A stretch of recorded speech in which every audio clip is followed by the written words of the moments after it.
Hey friends, Rick from BCW Supplies back again with getting into Flesh and Blood. In this week's episode, we've got several different topics to talk about. We've got the cards that were banned by Legend Story Studios.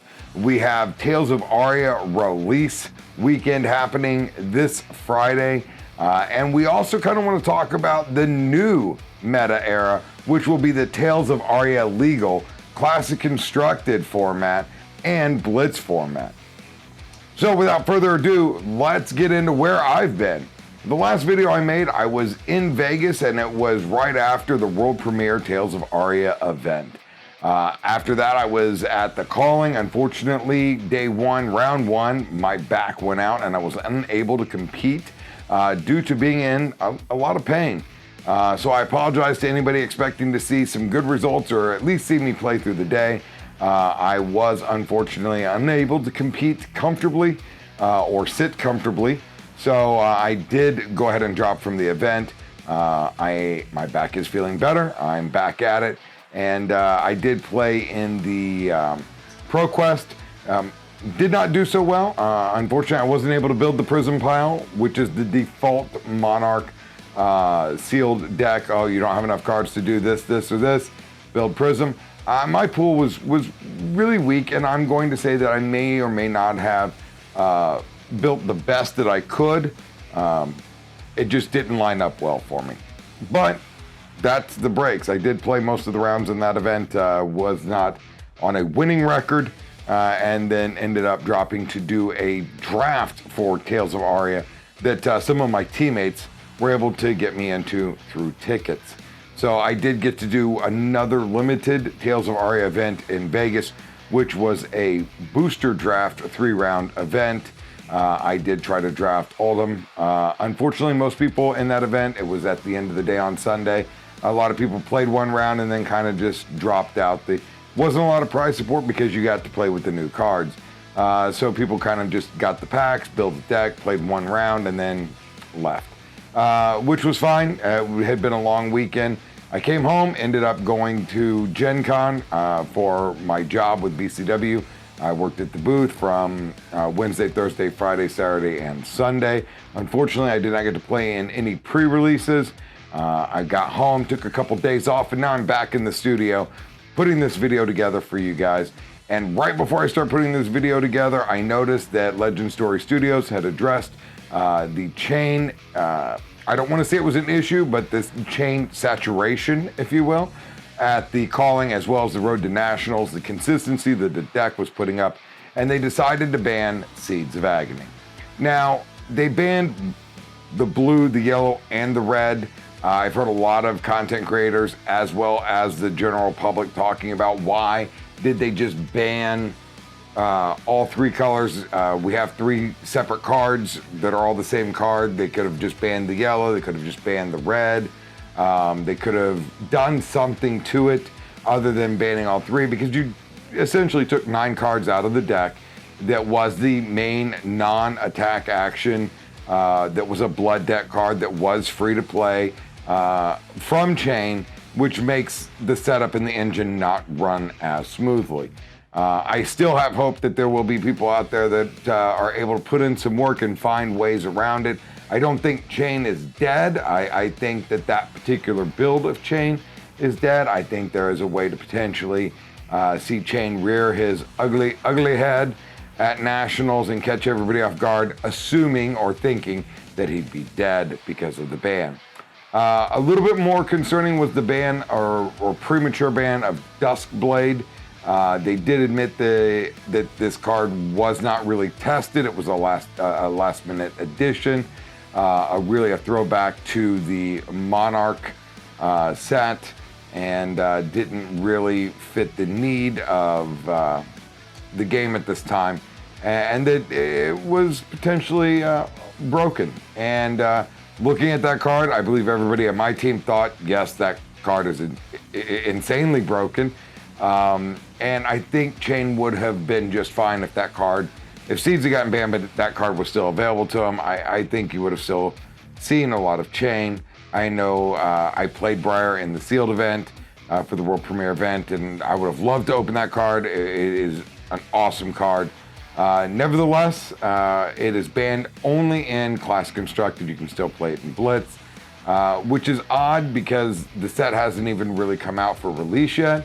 So anybody opening up that foil, that cold foil, is going to feel a little tinge of regret or remorse or a dagger, if you will. Anybody who was super excited to play Briar or play any of the Rune Blades because they opened that specific card in their pre-release event is probably going to have some animosity towards the game. But I do appreciate Legend Story Studios really addressing an issue and owning it up front before it became an issue. I remember in another card game that I played, there was a card, we'll call him Hogak, that was printed and released and was able to run rampant for quite some time. That pattern repeated itself through that particular game multiple times in multiple different iterations, whether it was Oko, whether it was some of the Eldrazi or the Eldrazi Tron.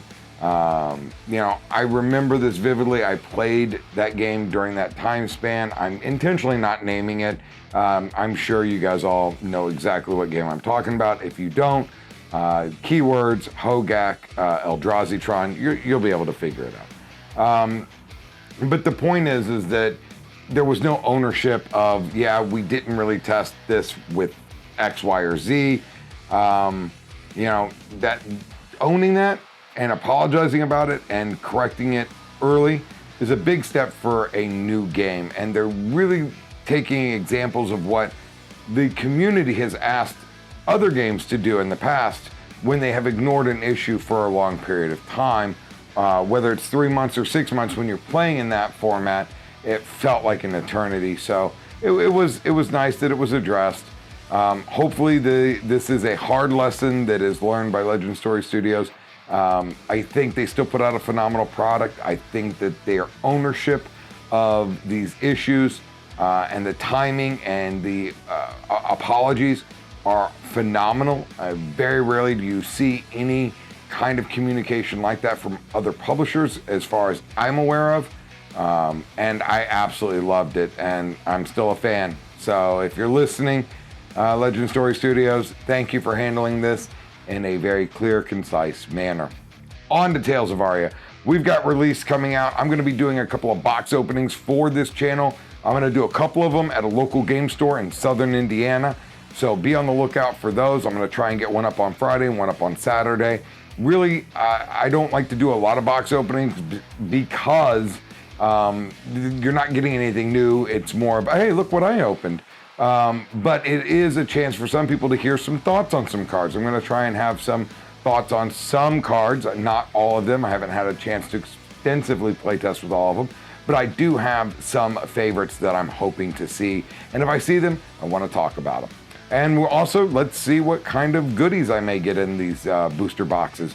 I'm really hoping to pull some of the legendaries that feed into one of the characters I'm kind of leaning in towards. Which brings me to my third and final point for this video. I really want to talk about the Tales of Aria meta that is going to be the new Classic Constructed meta, especially for Nationals, since I will be playing at Nationals, thanks to my Road to Nationals win, not due to being a great player or racking up a bunch of points. I got lucky on one day, and I now get to go play with all the really good players just to prove that I'm not on their level. But with that being said, I do want to kind of look at what the new Classic Constructed meta is going to look like, as well as the new Blitz meta. We should have another Blitz season coming around, I believe. I don't know. Again, still getting into this game, hence the name, getting into Flesh and Blood. Blitz was always something fun that I enjoyed. I came in late to the Monarch Blitz season. I did not get to play really in any of the skirmishes, but I'm looking forward to having an era of Blitz with the Tales of Aria and all the other wonderful characters in Flesh and Blood. With that said, there's a lot of hype going on right now about Tales of Aria characters. Briar. Everywhere people are talking about Briar. People are talking about Lexi. The Ranger is good. We've got some people talking about Oldham or Oldheim, depending on how you pronounce it. I'm guessing Oldheim. But Oldheim is one that really has piqued my interest. I really kind of like the the character. I love the artwork on these cards. It's absolutely phenomenal. I think there's something really good there. But we've stopped looking at the other characters. These are the new toys we get to play with, and we're really excited to play with them. But if you're going to be competing in different events, then you kind of want to remember, hey, we don't just get these 3 characters to play with. You know, in the past, when Welcome to Wrath went into Arcane Rising, Katsu was still a thing, Dorinthia was still a thing, Bravo was still a thing. You know, sorry, Brute. But I mean, they were still very viable and very good decks to play. And just because 4 new characters came out didn't make them any less relevant. So that's just something to keep in mind as we're looking to the future. Who do you think is going to rise in this new meta? Because the meta, in my opinion, is going to slow down. You know, I think Katsu, especially Katsu combo, is really going to struggle forcing damage through, especially against Oldhim, especially against some of the other characters out there with more defense reactions. You know, Runeblade got a new defense reaction. Maybe there's a Runeblade build that is able to defend well. You know, it's really going to make it kind of hard for the Katsu aggro deck to really get Temple. Frost is going to make it hard, having to pay resources. I mean, I think that may even hurt Dorinthia, who wasn't a A-tier hero, but definitely put in a lot of work in the last few weeks of the Road to Nationals. Same thing with Bolton. Bolton really came on strong there at the end, but he's very resource hungry, and Frost, the whole Frost mechanic of Frostbite, could really put a damper on Bolton doing well. So my question to you, the viewer, if you've watched it this far, please feel free. I'm going to post this question on Twitter. Please answer. Who do you think from the original sets is going to have a phenomenal post Tales of Aria release into the classic constructed meta? I have some of my favorites. I still think that Bravo's going to be phenomenal. I'm just going to put that out there now. I think Bravo may actually be better than Oldhim. Oldhim gets a lot more new toys to play with, but Bravo got some new toys to play with as well. And he was already a really good deck, has been since Welcome to Wraith, and I think that we're going to see him still continue to do well. Prism, I think, is going to carry through. She can play on your opponent's turn or on their turn, so Frost isn't really an issue. That defensive build that Tyler won the calling with, absolutely phenomenal, loved it. I'm kind of exploring that build myself right now just to kind of learn a little bit more about it, because whether I'm going to play it or play against it, I need to know it. I need to know it inside and out, and what a wonderful deck that is. My girl Dash, unfortunately, I think is going to really struggle to keep up damage-wise, defensive-wise, and really the shield from Oldhim is going to make the pistol shots very hard to get damage through.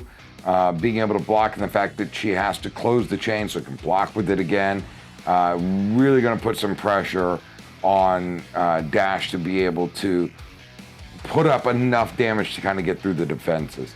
But we'll see. We'll see. Only time will tell. I know Matt Rogers had a little funeral for Dash, and maybe Matt Rogers knows a lot more than me. Not maybe, he does.